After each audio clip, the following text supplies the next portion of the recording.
Ink Ribbon. I see a lot of hidden gems videos on YouTube, but a lot of them tend to skew more towards general audiences. If you're subscribed to my channel, chances are you are into more mature games, and if you are, then these games should be perfect for you. This list is specifically for PS2 games, and they aren't in any particular order, it's more about your taste in games. So with all that out of the way, here's a list of 10 PS2 hidden gems. Number 10. Kuan. Kuan is a horror game made by From Software, and it's got a little bit of jank in the art department, mainly the cutscenes, but it's a solid horror game that I think a lot of people have never played.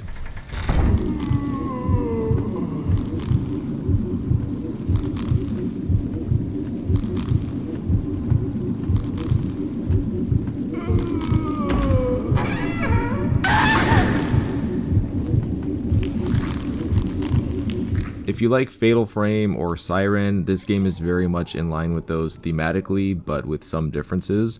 The biggest praise I can give this game is the controls. I've played a lot of survival horror games, and this is by far one of the smoothest movement systems of them all. You know that problem when you're using analog controls and the fixed camera changes causing your character to turn around? This game doesn't do that. I don't know how, but it just works. You kinda just gotta try it for yourself to understand. Just keep in mind that unlike the more action-focused survival horror games, this one is a slow experience. Number 9. Extermination. If you don't know about this game already, then strap yourself in because it's awesome. Normally when games try to do too many things, it doesn't work, but in this case I think it's really well done. You have the monsters and environments of survival horror, the customizable weapons of an RPG, the sneaking suit and espionage of Metal Gear Solid, and the sci-fi themes of Dino Crisis. It's really interesting because I don't know of any other survival horror games that utilize so many acrobatic moves, with you being able to jump and climb, and it's very cool. Also, for some reason this game was localized twice, so the PAL and US versions are different. One is more cheesy and feels a bit more like a Dreamcast game, and the other is a little more serious. This is Dennis. What's going on? Sergeant Riley, this is Taylor. We need help now. I'm with survivors, but we're surrounded by the creatures. This is Dennis. What happened? Sergeant Riley, this is Taylor. Oh, we need help now.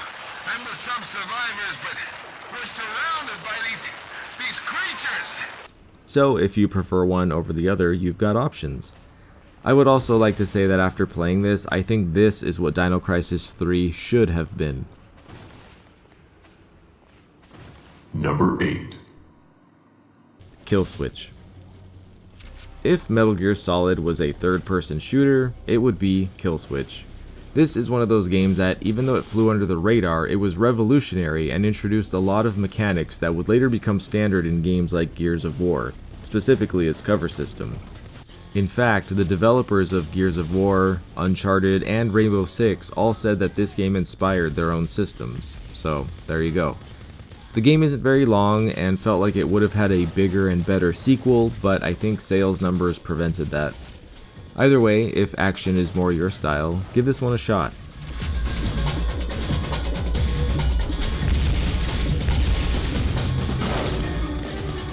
Number 7. Oni. Known as Bungie's forgotten game, they worked on 2 games at the same time. This anime-inspired beat-em-up game, and a little sci-fi shooter game called Halo. Guess which one they ended up moving all their development resources to? Hey, I'm just here to replace the equipment. See? I'm a nice guy. No need for violence.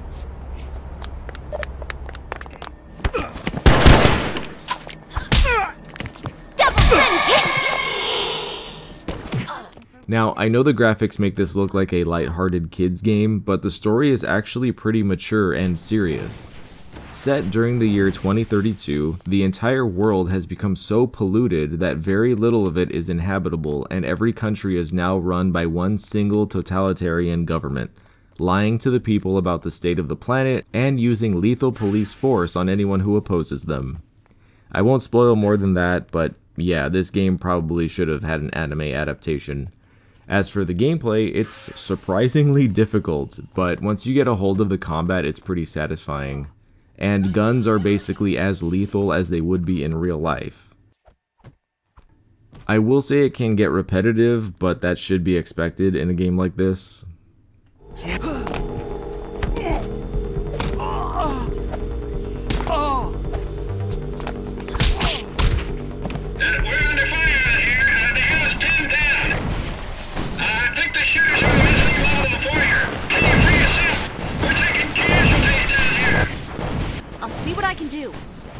Number 6. Second Sight.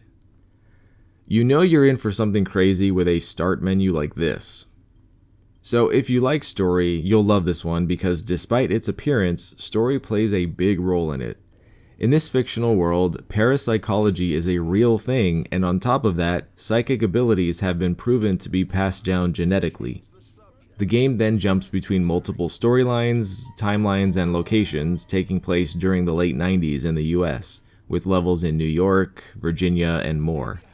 The gameplay is also fun, and you can tell that ragdoll physics were the hot new thing at the time because throwing objects and enemies around is this game's bread and butter. Combined with a lot of climbing and traversal as well as some really nice environments, all the makings of a great game are here. The problem was, when this game came out, it was hugely overshadowed by the avalanche of revolutionary AAA hit games that came out at the same time, including Half-Life 2, Resident Evil 4, and GTA San Andreas. So it went under the radar then, but it is definitely worth a play now.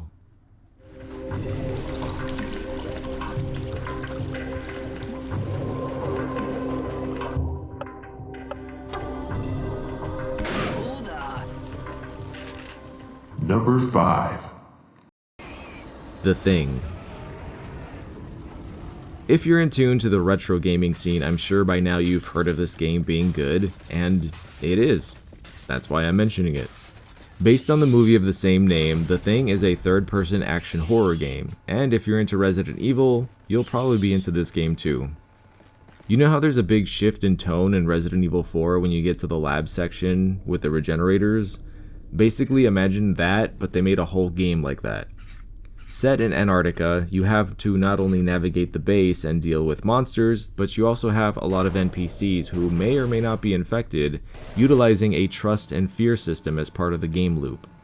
Green means they trust you, yellow means they're unsure, and red means they fear you and will attack you or other NPCs, giving it a very unique sort of psychological management system. This is also the only game on this list that has been remastered, so you don't even need to play it on PS2 if you'd rather play it on current systems.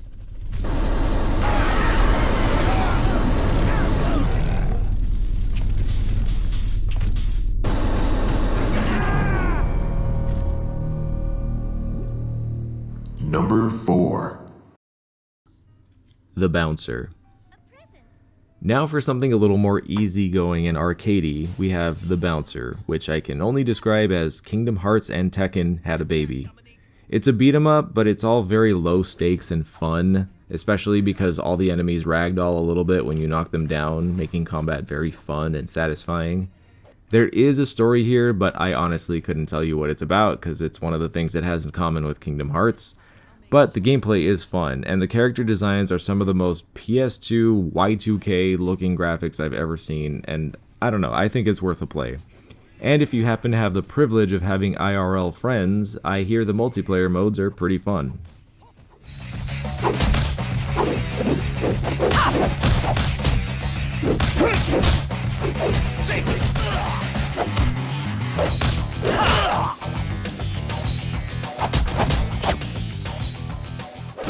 Number 3. Urban Reign. Last beat 'em up, I promise. I'm sorry, it's a genre I secretly enjoy. Urban Reign is a really cool game with a great visual style and has a really solid combat system that makes you feel like you're in a gritty action movie, with destructible environments, leveling up your skills, and even having an AI partner in some fights.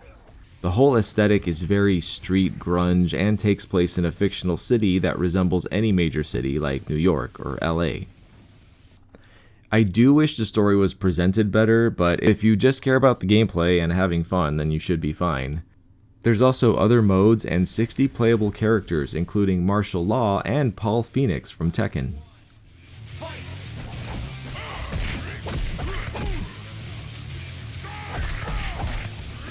Number 2. The Suffering. If you like Silent Hill, then this one's for you. You play as a convict named Torque, who has been sentenced to death row for killing his family, but very quickly things start to get strange, and before you know it, it's a horror game. Instead of your typical slow-paced psychological horror experience, The Suffering is more fast-paced and action-focused, but still retains all the fear and dread, which is hard to do in game design, but this game does it pretty well. There's just enough for you to feel like you can defend yourself, but not enough that you feel confident about it.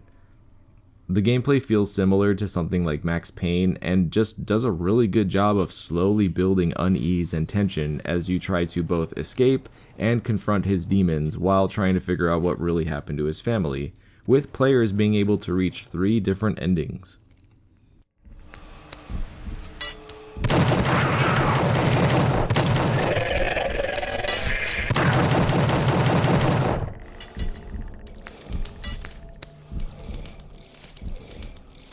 Number 1. PsyOps, Mind Gate Conspiracy. So this game is kind of in the same category as The Suffering, meaning if you like one, you'll probably like the other. But instead of a gritty horror experience, you play as a secret agent who had his memory wiped, but over the game starts regaining not only his memory, but his psychic abilities as well. These include all the standards you'd expect, like telekinesis, remote viewing, mind control, and more. Along with these are also standard weapons with a variety of guns. And while this is more of a cyber secret agent type of vibe, there are still elements of some horror and gory violence, as well as some existential and even Lovecraftian elements mixed in, so it's a bit of something for everyone.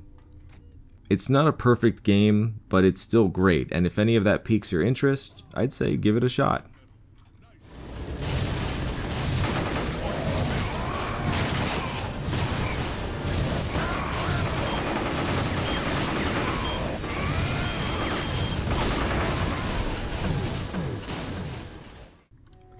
Now, this was all for the PS2, but I know there's so many hidden gems, not only on the PS2, but also on GameCube and Xbox and more. So if you know of any, let us all know down in the comments, and be sure to share this video with someone who also loves PS2 games.